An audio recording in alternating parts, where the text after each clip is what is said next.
నీ వాక్యం చెప్పొచ్చు కదా అని అంటుంది. కానీ గద్దించే తండ్రి ఏ పిల్లలనైతే తండ్రి గద్దిస్తాడో కుటుంబం బాగుంటుంది. హల్లెలూయా. సరే, మీరు ఇప్పుడు నేను గద్దించలేదు, ఏమైపోతుంది? చర్చ అంతా కూడా గలవలం అయిపోతుంది. అందుకనే 2 విషయాలు ఇక్కడ గుర్తుపెట్టుకోండి. 2 విషయాలు చదువు. కాగా వినుట వలన విశ్వాసము కలుగును, వినుట వల్ల విశ్వాసం కలుగును. వినుట క్రీస్తును గూర్చిన మాటల వలన కలుగును. ఎవరి మాటల వలన? క్రీస్తు మాట.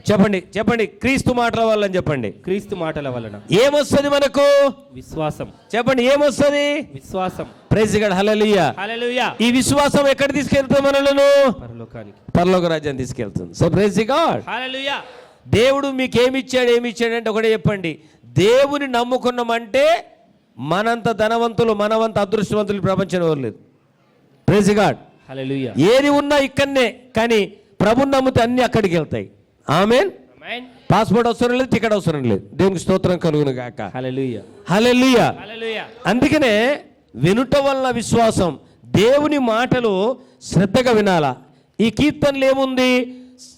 సంగీతంతోనుంది, సితారతోనుంది, నాట్యంతోనుంది, ఆత్మతోనుంది. అవునా? ఆత్మ బలంతోనుంది. దేవుణ్ణి ఆరాధించమంటున్నాడు. ఆ కాలం వస్తుంది, ఆ కాలం వచ్చింది. మరి వచ్చిందన్నప్పుడు ఇదే కాలం కదా. మనం ఏ కాలంలో ఉన్నాం? అపోస్తుల కాలంలో ఉన్నాం. Praise the God. హల్లెలూయా. అపోస్తుల బోధం ఉన్నాం. Praise the Lord. హల్లెలూయా. అర్థమవుతుందా? ఈ విధంగా చేసినప్పుడే ప్రభు మన ప్రార్థన వింటాడు. దేవునికి స్తోత్రం చెల్లిస్తున్నాం. మార్కు సువార్త 2వ అధ్యాయము దయచేసి 1-2 వచనాలు చూడండి ఒకసారి. కొన్ని దినములైన పిమ్మట ఆయన మరలా కపెర్నహూములోనికి వచ్చాను. ఆయన ఇంట ఉన్నాడని. సరే, ప్రైజ్ గాడ్. హల్లెలూయా. హల్లెలూయా. ఆయన ఇంట ఉన్నాడని వినవచ్చినప్పుడు అనేకులు కూడి వచ్చిరి గనుక వాకిటైనను వారికి స్థలము లేకపోయెను. ఆయన వారికి వాక్యము బోధించుచుండగా కొందరు పక్షవాయువు గల ఒక మనిషిని 4 చేత మోయించుకొని ఆయన యొద్దకు తీసుకొని వచ్చిరి. చాలా మంది కూడి ఉన్నందున వారు ఆయన యొద్దకు చేరలేక ఆయన ఉన్న చోటికి పైగా ఇంటి కప్పు విప్పి సందు చేసి పక్షవాయువు గల వారిని పరుపుతోనే దింపిరి. ఆమేన్. హల్లెలూయా. ఆమేన్. యేసు వారి విశ్వాసము చూచి, కుమారుడా, నీ పాపములు క్షమింపబడి ఉన్నవని పక్షవాయువు గల వానితో చెప్పెను. చప్పట్లు కొట్టండి ఒకసారి గట్టిగా గట్టిగా. ఇప్పుడు ఎవరు బాగు చేయలేని వ్యాధి, ఎవరు తక్కయ్యలేని వ్యాధి, చావు కొరకు ఎదురు చూస్తున్నాడు. కానీ ఈ విశ్వాసం ఎంత గొప్పదంటే, వినుట వలన, వినకపోతే నో విశ్వాసం. వినుట వలన, వినండి, వినుట వలన యేసు గొప్ప దేవుడు, ఆయన అన్ని కార్యాలు చేస్తాడు అని ఆ పడక మీద ఉన్నోడికి లేదు, పడకను మోసిన వాళ్ళకు ఉన్నది. ఈరోజు ప్రభుని నమ్మని వాళ్ళకి లేదచ్చు. ప్రభుని నమ్మిన నీకెంత ఉంది?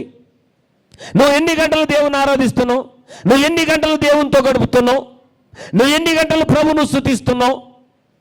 నువ్వు స్తుతించడం లేదు, ప్రార్థన చేయడం లేదు, మందిరంకి వెళ్ళడం లేదు. నీకు దేవుడు ఎందుకు మేలు చేయాలి?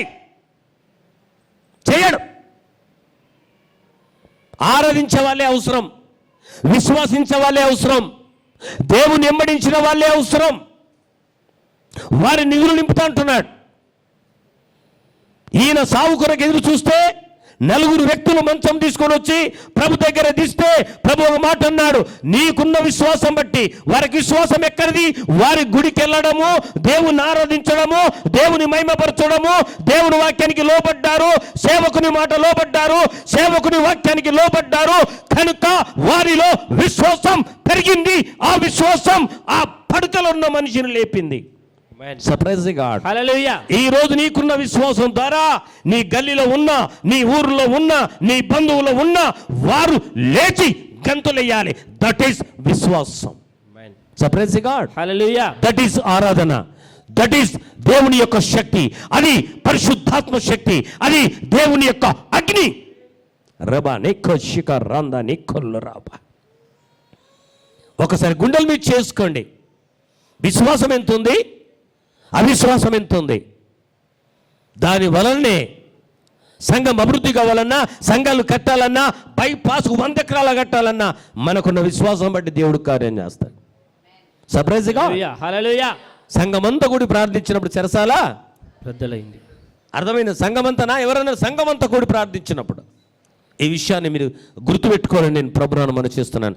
అపొస్తలుల కార్యము 20వ అధ్యాయం ఒకసారి చూడండి, 19వ వచనాన్ని ఒకసారి చూద్దాం. అపొస్తలుల కార్యము 20వ అధ్యాయం 19వ వచనంలో కూడా ఒక మాట ఉంది, చూద్దాం.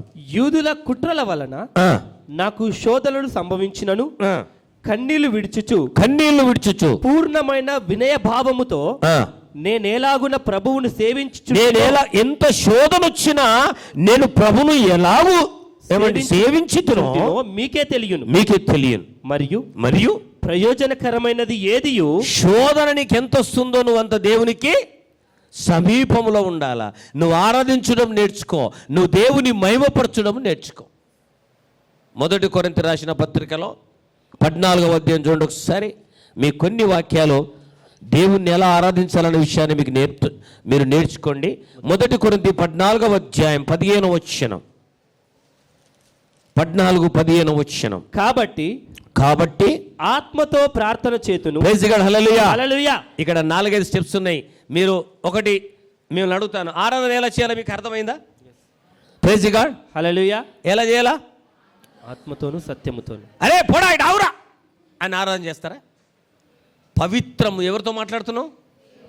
దేవునితో. ఏమండి, ఆర్డినరీ పర్సన్ కాడు. సర్వలోక సృష్టికర్తను ఆరాధిస్తున్నప్పుడు నీకు ఎంత భయం ఉండాలా, ఎంత భక్తి ఉండాలా? మీరు దేవునికి ఇష్టమైన చక్కని పాటతో దేవుని ఆరాధన చేయండి. దేవుని సన్నిధి అక్కడ దిగొస్తుంది, దేవుని అభిషేకం దిగొస్తుంది, దేవుని ఆత్మ దిగొస్తుంది. సరే, ప్రైజ్ గాడ్, హల్లెలూయా, హల్లెలూయా. అప్పుడు నువ్వు ఆత్మ దిగి వచ్చిన అనుభవంలోకి వెళ్ళిపోతావు. అప్పుడు నువ్వు ఏం చేస్తావు? ప్రార్థన చేస్తావు. ప్రార్థన ఎలా ఉంటుందంటే, నీకు వినుట వలన విశ్వాసం కలిగింది, దేవుని మాటలు ఎత్తి ప్రార్థన చేస్తావు.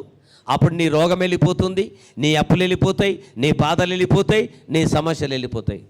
వెళ్ళిపోవా? వెళ్ళిపోతాయి. ఆమేన్, ఆమేన్, హల్లెలూయా, ఆమేన్, హల్లెలూయా, ఆమేన్, ఆమేన్. చేయవలసిన ఆరాధన చేయాలా, చేయవలసిన ప్రార్థన ప్రకారం చేయాలా.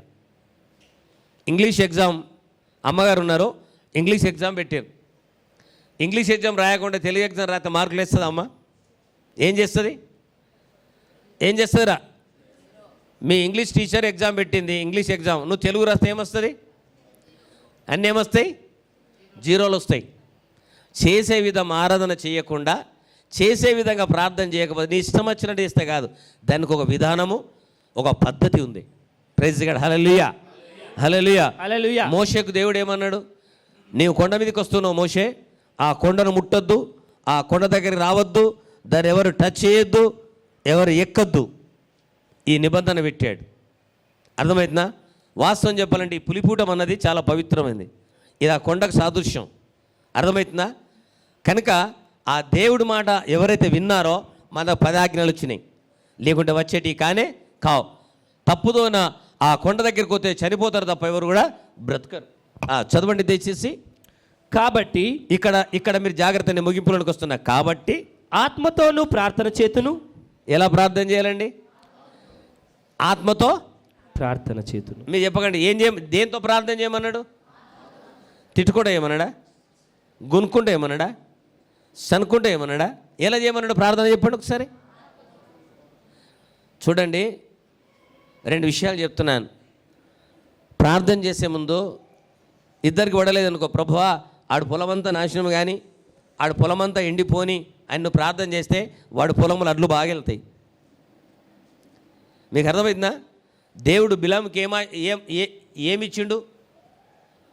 ఆయనకి ఏమిచ్చిండంటే, బిలాముకు నువ్వు ఎవరిని శపిస్తే వాళ్ళు శపింపబడతారు, ఎవరిని దీవిస్తే, కానీ నా బిడ్డలను మాత్రము శపించద్దని చెప్పాడు.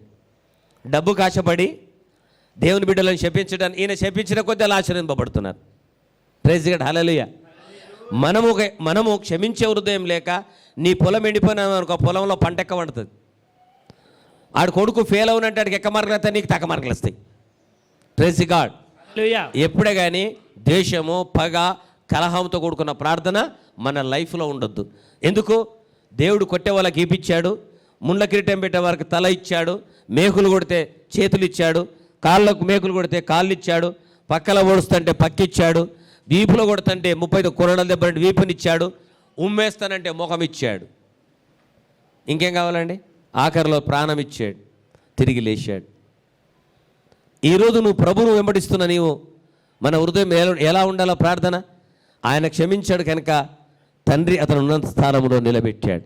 ఈరోజు నీకు క్షమించే హృదయం ఉంటే, ప్రార్థించే హృదయం ఉంటే నిన్ను నీ పిల్లలని దేవుడు ఉన్నంత స్థాయిలో నిలబెడతాడు. Praise God. హల్లెలూయా. ఇతరులను చూసి కాదు, మనం బైబిల్ నుంచి ముందుకెళ్దాం. అయితే ఎన్ని రకాల ప్రార్థన ఉందో చూడండి. ఆ ఆత్మతో ప్రార్థన చేద్దామన్నాడు. మరి ఆత్మ లేని సంఘాల ప్రార్థన దేవుడు వింటున్నాడా?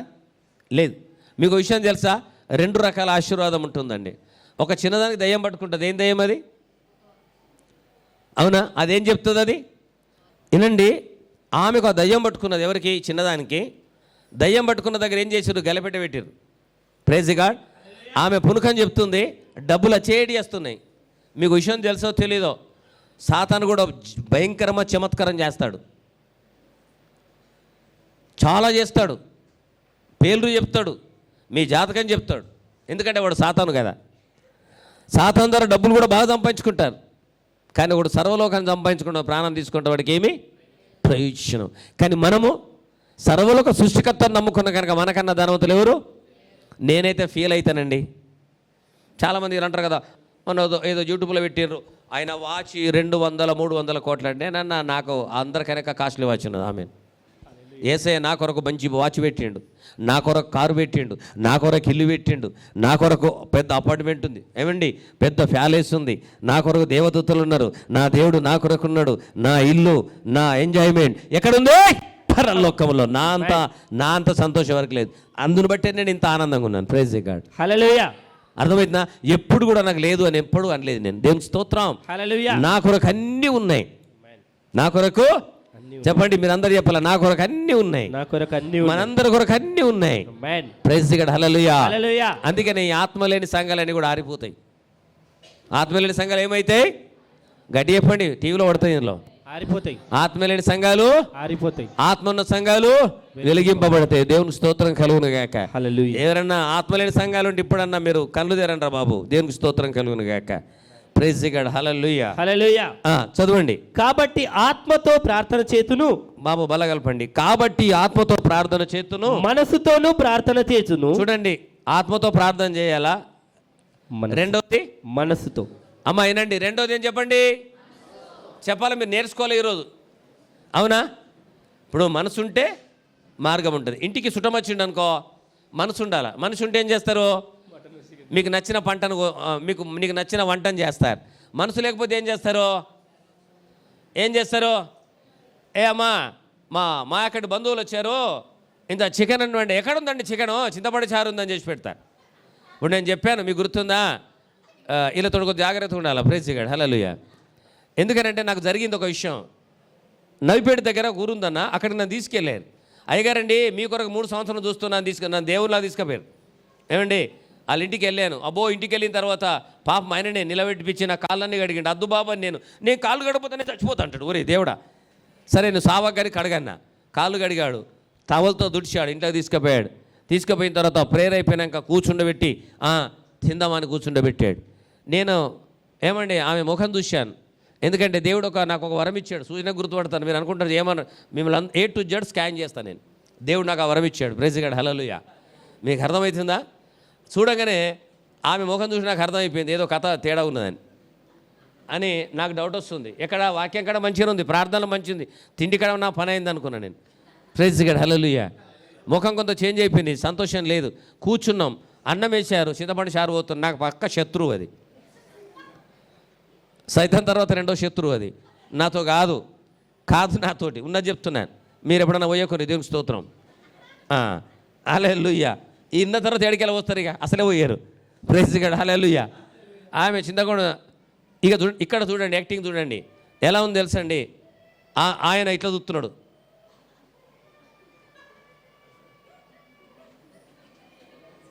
నేను ఇటు చూస్తున్నా ఇటు చూసేసరికి ఏమైందంటే, అనగానే వాళ్ళ పిల్లడు వచ్చిండు, మమ్మీ కావాలని కోళ్ళు లేపేసిందని చెప్పిండు. ఆమెన్.